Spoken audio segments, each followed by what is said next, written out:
Fala pessoal, bom dia. Hoje é dia 2 de maio, segunda-feira a gente está começando mais uma reunião matinal. A gente vai comentar os principais destaques aqui no mercado doméstico e também na parte internacional. Começando com a parte doméstica, comentar os principais pontos aqui. No detalhe o Gustavo vai falar daqui a pouquinho, mas só para trazer a chamada, o governo alterando o IOF, a gente tem também o reajuste do Bolsa Família, né? Ontem a Dilma, ali por conta do 1º de maio, fez discurso e também comentou já sobre reajuste no Bolsa Família. Na tabela do IR também a gente teve o Temer já planejando algum tipo de medida como corte de juros e ainda não está descartando a CPMF. Lá fora a gente teve alguns dados de PMI lá na Europa e na Ásia, e sem esquecer o Focus aqui na parte doméstica também. Mas para comentar tudo isso no detalhe, eu vou chamar agora o Gustavo Cruz. Bom dia, Gustavo. Bom dia, Kim, bom dia a todos. Será então mais uma semana, a primeira semana de maio. As bolsas na Europa e os futuros de Nova York no geral estão avançando. E as bolsas da Ásia elas recuaram principalmente por conta da bolsa de Tóquio. Teve uma queda de 3%. As bolsas da China estavam fechadas por conta de feriado. A bolsa de Tóquio meio que contaminou as bolsas na região, ainda um pouco refletindo a decisão do Banco do Central do Japão de não fazer uma alteração no pacote de medidas. Também um avanço do iene, da moeda japonesa, também provoca um pouco de incerteza e desânimo na bolsa japonesa.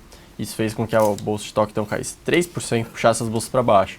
Na Europa, as bolsas estão reagindo um pouco positivamente aos dados de PMI da zona do euro. O PMI industrial que foi divulgado hoje pela manhã pela Markit, ele passou de 51,6 para 51,7 em abril. Pela 34ª vez seguida está acima de 50, ou seja, indicando expansão. Os dados no geral da região foram bons. O destaque negativo fica com o PMI da França, que caiu de 49,6 para 48, menor nível em 12 meses. A gente também teve dados de PMI na Ásia, com certeza da China sempre é o mais acompanhado. Ele desacelerou de 50,2 para 50,1 PMI industrial em abril na China. Indo para a parte doméstica agora, o destaque fica com certeza, eu acho que mesmo com as medidas, o Boletim Focus está bem interessante. Hoje já é o segundo Boletim Focus depois da votação do impeachment da Dilma na Câmara, e ele já começa a trazer umas mudanças bem significativas, bem interessantes de acompanhar esse movimento. Então, falando praticamente das principais contas que são apresentados, a expectativa de inflação para esse ano recuou novamente, agora claramente caindo abaixo da linha de 7, indo para 6,94. Um mês atrás a gente estava com quase 7,3, então uma queda bem significativa, 8ª semana de queda. Para 2017 já foi para 5,72. A taxa de câmbio, que há 4 semanas atrás, há um mês atrás a gente estava com 4, hoje está em 3,72 para o final do ano de 2016. Para 2017 ainda está em 3,91, mas também é uma queda importante, queda bem diferente, mostrando uma mudança de trajetória. E o final da taxa Selic para o ano de 2017 está em 11,75, então já precificando bastante vários cortes de juros.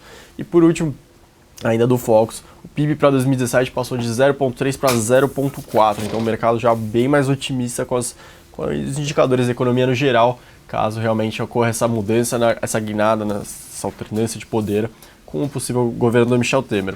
E antes de passar para o Kim, então a gente teve ontem o 1º de maio, Dia do Trabalhador, onde a presidente Dilma anunciou diversas medidas novas, dentre elas o reajuste de 9%, médio na Bolsa Família, correção na tabela de imposto de renda de 5%, a contratação de 25 mil unidades do Minha Casa Minha Vida e a ampliação de 5 para 20 dias na licença paternidade de funcionários públicos. Amanhã, terça-feira, é esperado que a Dilma anuncie o Plano Safra, então mais uma medida ainda que a Dilma está antecipando para anunciar tudo antes de possivelmente alternar, passar a faixa para o Michel Temer.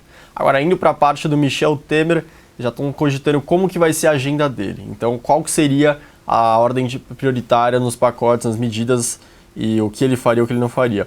O que estamos comentando é que a primeira medida que o Michel Temer enviaria para o Congresso é a fixação de um teto para as despesas e a desvinculação dos gastos sociais, em particular com o benefício do salário mínimo. E depois, aí, segundo momento, seria a reforma da Previdência. Na parte da CPMF, Na parte de aumento de impostos, por enquanto se diz que o Michel Temer ele não gostaria de, pelo menos, enviar nada, ao menos nesse ano de 2016, porque seria bem rebatida, mas que aí ele não descarta. Agora que todo mundo está acompanhando de perto as falas do Meirelles, o possível ministro da Fazenda, ele realmente falou que a CPMF pode ser necessária, pelo menos uma CPMF transitória. Agora sim vou devolver para o Kim, espero que todos tenham uma ótima semana, a gente se vê aqui novamente amanhã na Infomoney. Com você, Kim. Obrigado, Gustavo. Obrigado pelas informações. Passar agora para o painel corporativo, os principais destaques aqui de empresas. Passar rapidamente, a gente teve algumas notícias curtas aqui hoje. Começar com o Banco do Brasil e Caixa, né? Algumas notícias de que a Sete Brasil estaria devendo 5,3 bi, quer dizer, teria dívidas de 5,3 bi junto a esses dois bancos.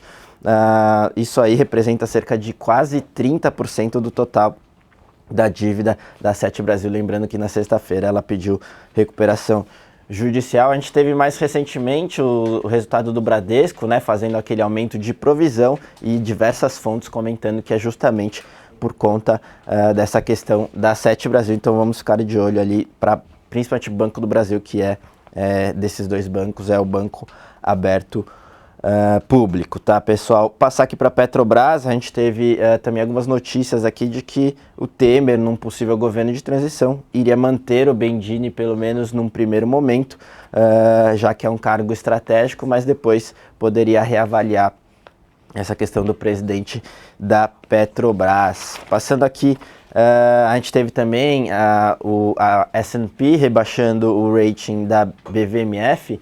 Ela comentou um pouco aqui que a BVMF não faz sentido ter um rating muito diferente ali do rating soberano, e também comentou da recente venda da participação da CME, que é a bolsa lá fora, era um investimento em dólar, então ela se desfez desse investimento e o S&P acabou comentando isso, que obviamente você tira um pouquinho mais de reserva ali do seu balanço. A gente tem também de Eletrobras, ela divulgando que provavelmente em maio deve divulgar ali o tamanho das perdas com corrupção, já que ela vai ter que mostrar isso no seu relatório da SEC. Então, em maio a gente deve ter mais informações sobre isso. E para finalizar, a Telecom Itália deve escolher o presidente para TIM aqui em breve, tá, pessoal? Então a gente deve ficar de olho nessa informação, que é importante, já que o setor está passando por esse momento turbulento de fusão, aquisição, consolidação, mas muita informação difusa ali, e essa é mais uma que a gente vai ter ao longo dos dias, um possível novo presidente aí da TIM, tá, pessoal? Então, esses foram os principais destaques aqui na parte de empresas. Passando agora para a parte de fluxo. Fluxo aqui na XP. Na sexta-feira, a gente teve os locais terminando net comprados em cerca de 23 milhões de reais. Destaque na compra para Itaú, Vale, Petrobras, BVMF e Equatorial. Destaque na venda para Itaúsa, BR Foods e BBSE. A gente teve os estrangeiros, eles terminaram net vendidos em cerca de 135 milhões de reais. Destaque na compra para BVMF, Sambi e Rumo.